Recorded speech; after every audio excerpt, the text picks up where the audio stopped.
Hi guys, so this is an update on the terrarium setup. So the terrarium I've gone for is a Habitat glass terrarium measuring 90 centimeters by 60 centimeters by 45 centimeters, and it houses one male leopard gecko. So I've gone for a large enclosure because obviously it gives lots of opportunities for enrichment and temperature gradients and humidity gradients and so on, and has room to have plants and whatnot. Okay, so on the top we have the lighting. Now we have a clamp lamp ceramic reflector there, which maximum 100 watt, and that contains a 75 watt R30 flood lamp, which is applied by Arcadia, and that is good for providing heating and lighting over a wide surface area in the arid zone. And I have used slate rocks to convect that heat, which also raises the ambient temperatures of the terrarium as a whole. So here we have the arid zone. Now this is like their habitat in Pakistan, which is very dry, semi-desert type, and mountainous in some parts. So this area is designed to be arid, and it covers quite a large area. So the slate rockery there, right up to the glass doors at the front, up to the food forest, which is the humid zone, and then we have the cool zone, which is like a woodland edge design on the end. Okay, so then we have the Jungle Dawn LED lights for plants to mimic the sunlight and provide them with the energy they need to grow. Then at the back there I have a Pro T5 7% shade dweller to provide UVB, and then we have another Jungle Dawn LED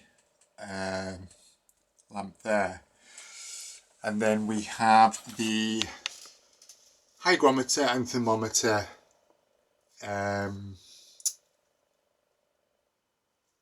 gadgets there.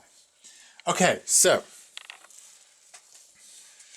arid zone, humid zone, cool zone. Let's talk about the substrate. So I've gone for a drainage layer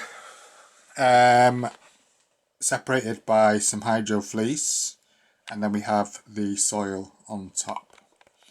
Now the drainage layer is designed to create air pockets, humidity pockets, and also retain some of the excess moisture from watering the plants, misting the enclosure. That moisture will eventually evaporate back through the soil, providing nutrients such as nitrogen, carbon and hydrogen and oxygen and so on, which then gets filtered back through the plants. And the bugs that live in the soil, for example the springtails, the isopods, the worms, the slugs, they all aerate that soil, which helps condition the soil to create nice healthy soil. So that is why I've put in a drainage layer. And if you think about it, the earth, once you dig so deep into the soil, you eventually come to rocks, and that kind of is like the drainage layer, retains moisture, which gets put back into the soil and back into the earth. Okay, so that's pretty much it for the arid zone. Now the temperature and the humidity in the arid zone, we have a wide gradient here. Now this, I have done some testing this morning. The basking spot temperature, which is on those slate ledges there directly underneath the light, they can get into the mid 40s during the day. And where that temperature probe is now, it's usually around mid to high 20s. So just from that space to that space, there's a difference between 20 degrees almost. So that, and then the humidity in that area, the air humidity is low. It's around 22-24% humidity in the arid zone. So whereas in the cool zone, the temperature is about 18 to 20 degrees during the day, and humidity is a roughly 50s, 60s%. And then obviously in the humid zone, the humidity will be higher, probably around 80, 90 on the ground. Densely vegetated, and the temps will be around sort of mid 20s.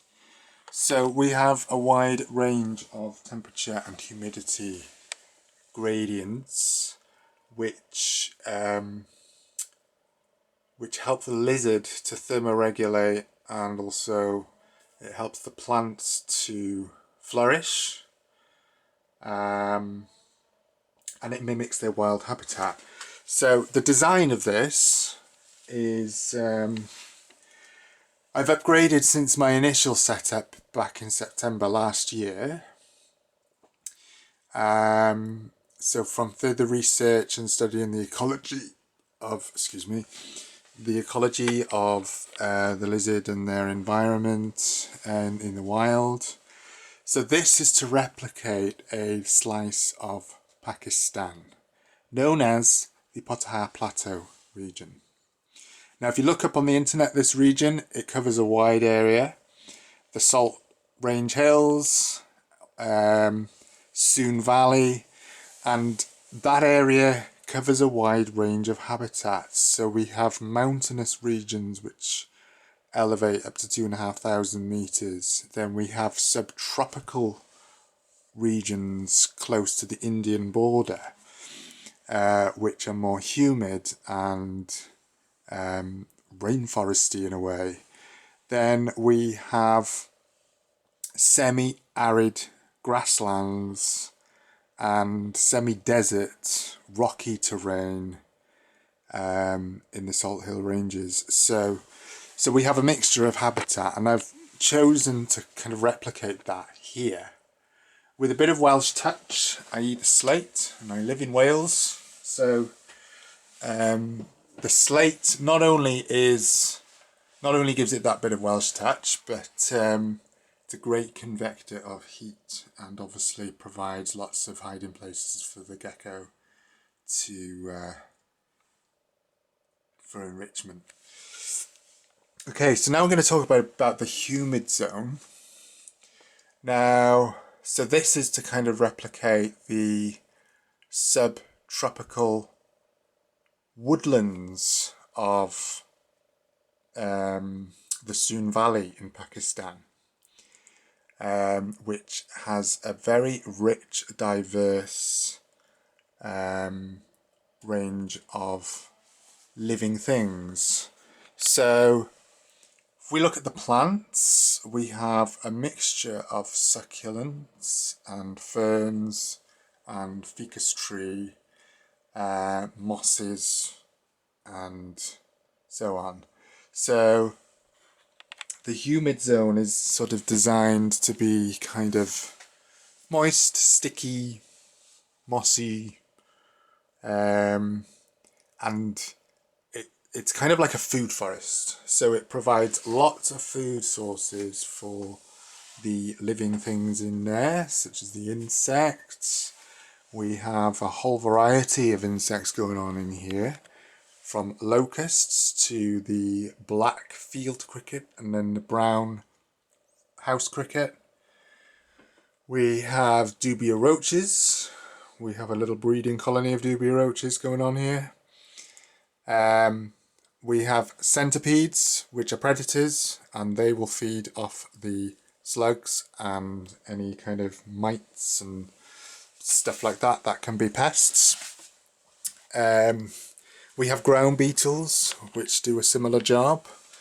We have springtails, which never really see them, but they live in the soil or underneath the leaf litter.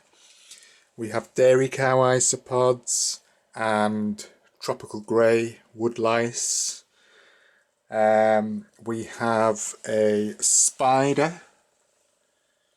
I think it's a cellar spider that's found its way in, and he lives up there. He will eat the aphids off the ficus tree, as well as any mites and so on. So, and we have mealworm, darkling beetles. So we have a whole range of living things in here which help to create a biodiverse habitat. So that's basically it in a nutshell, guys. So I hope you've enjoyed this video, and if you feel free to comment, and I'll get back to you soon. Thank you.